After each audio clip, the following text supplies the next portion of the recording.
Howdy. Let's hear from Tony Hinchcliffe, comedian. Everybody had different advice. That's what's interesting. That's where things get really fucked up. And I mean, I'm talking about geniuses. I'm talking about the 10 best stand-ups in the world, except for Chappelle, Louis, Chris Rock, Jerry Seinfeld. Very short list of people that didn't call me. But everybody else had different advice. One guy says you should write a letter and put it on Twitter. One person says you should type it and put it on Twitter. One person says you should make a video and put it on Instagram. One person says you should explain what happened and put it on Instagram. One person says you should apologize and put it on Instagram and Twitter. Another person says you should write an apology. Another genius says that you should make a video of an apology. Another one says you should make a sketch about it and put that out. Another one says go on stage, do a set about it and put that out. Literally nobody.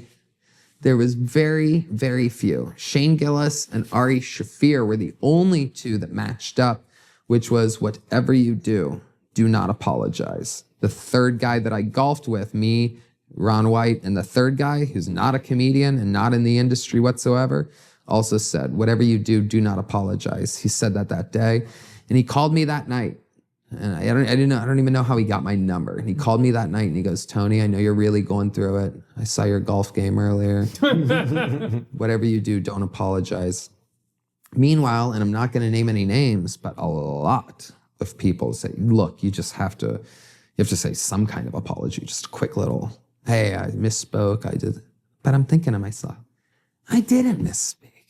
It's jokes and it's my style. It's what I do.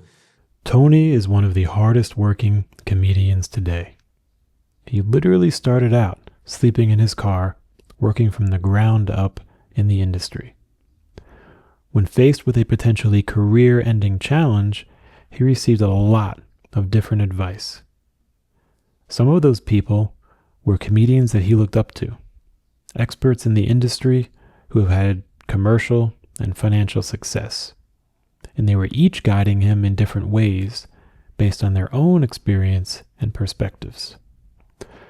What we've learned from Tony is that each of our journeys is unique, and that at the end of the day, you're going to have to trust yourself and make the best decision for you in that situation. For him, it's worked out very well, and he's become even bigger and more successful since this challenge. So when faced with a challenge, consider some of these ideas from Tony. They can help you make great choices and think for yourself.